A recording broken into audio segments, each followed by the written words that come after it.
Welcome to Electronic Medium Life is Paranormal. I'm Judy, and on this channel we research the afterlife using today's technology. Today we're going to talk a little bit more about Suzanne Morphew. I've already done one session using a PSB7 Spirit Box, reaching out, asking about Suzanne Morphew.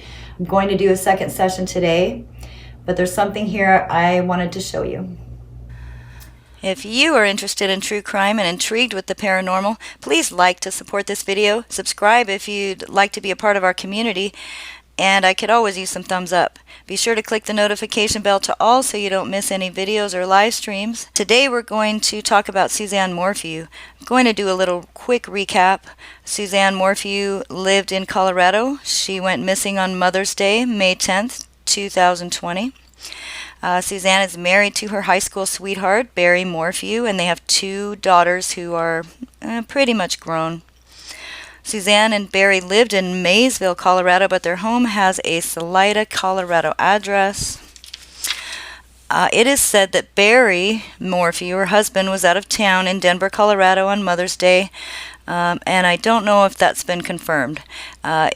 Since it was reported her missing on Mother's Day, it doesn't mean she went missing on Mother's Day, and it seems that even though it is said that she left on her bicycle, no one actually saw her on her bike.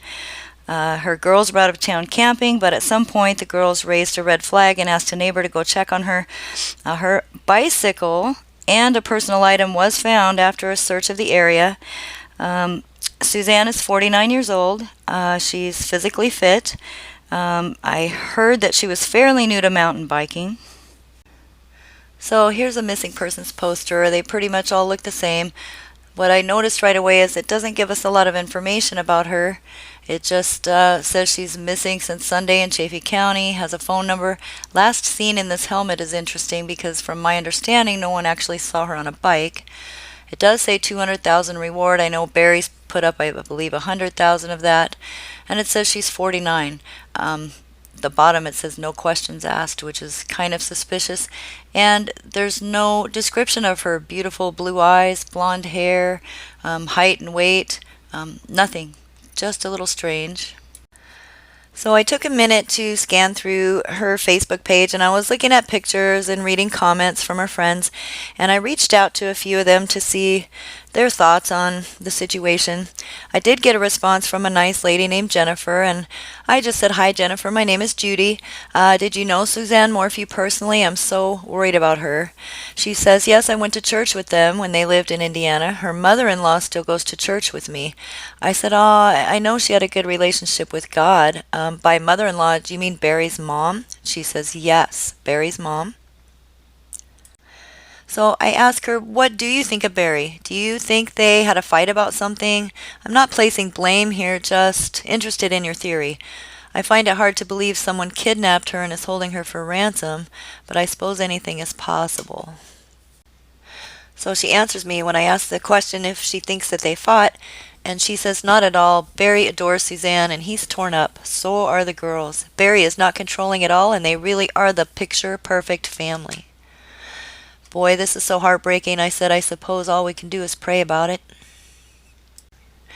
So she says the initial thought from the family was kidnapping or trafficking.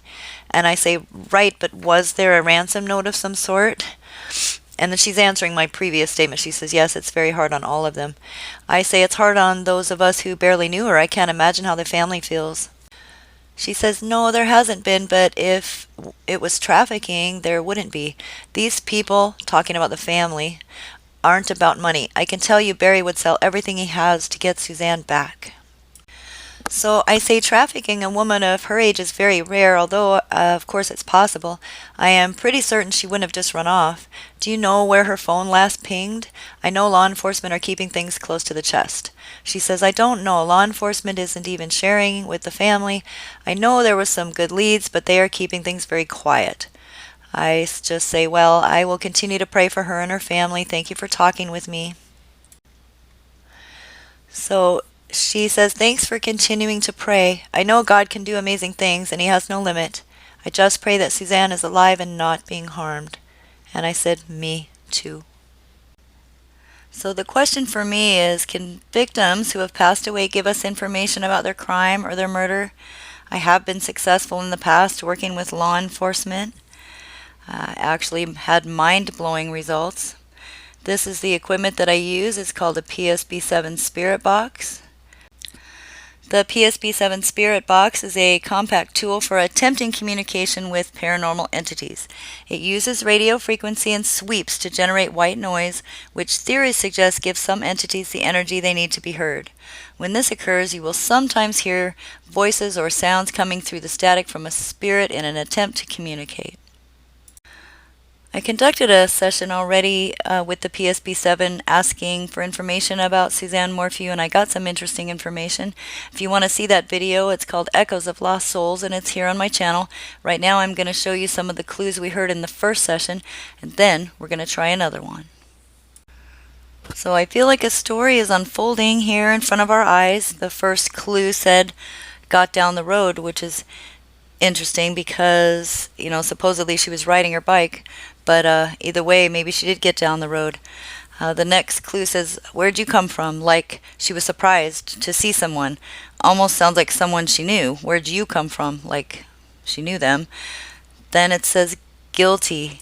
Yeah, someone's guilty. We just don't know who yet. He won the Backstabber Award. Well, that again to me sounds like it's somebody she knows. I mean, a stranger can't really stab you in the back so much. When you use that language, you're usually talking about someone you know. So I guess whoever got the last word, you know, won that fight for sure.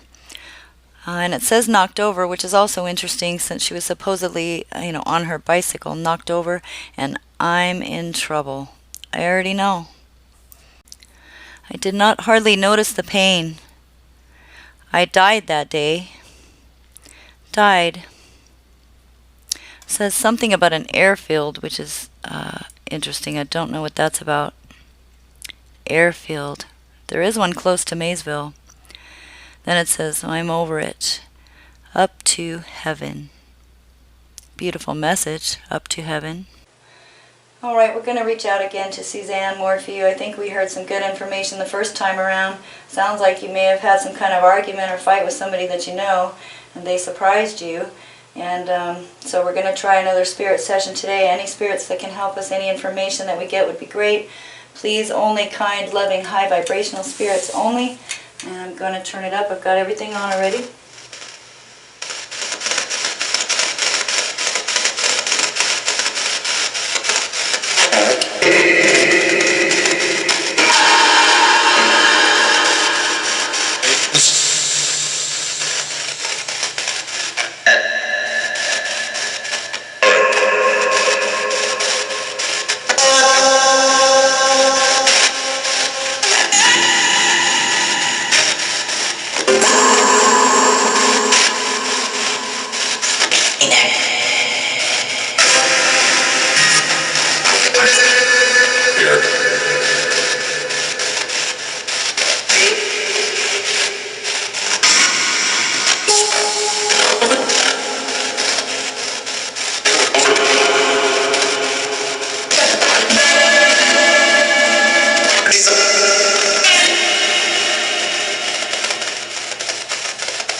Music.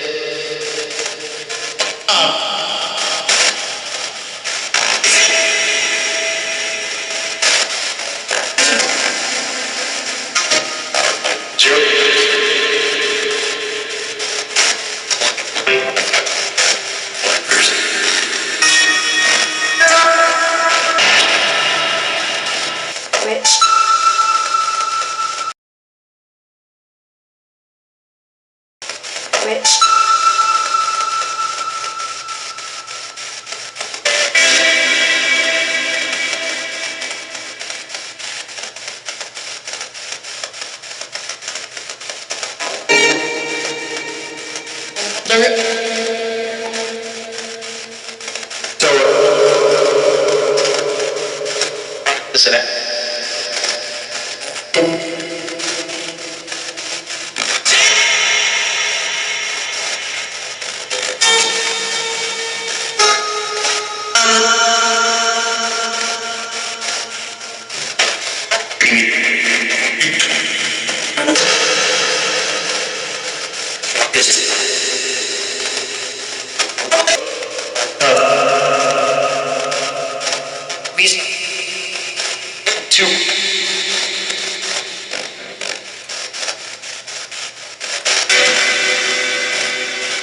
I'm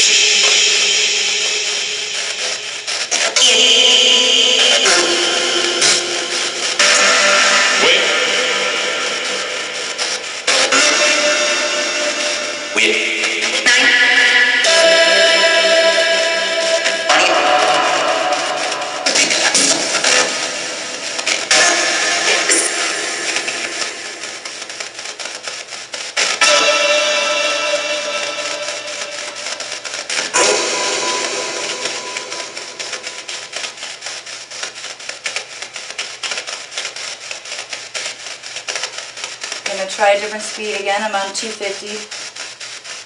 Let's try 200, 300 then.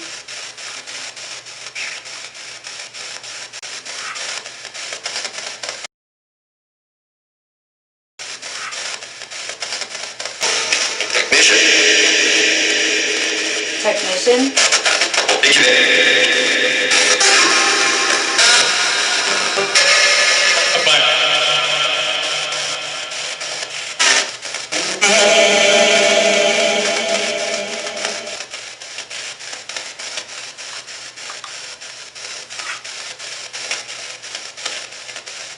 Slow it down a little more.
Slow it down one more time, 250.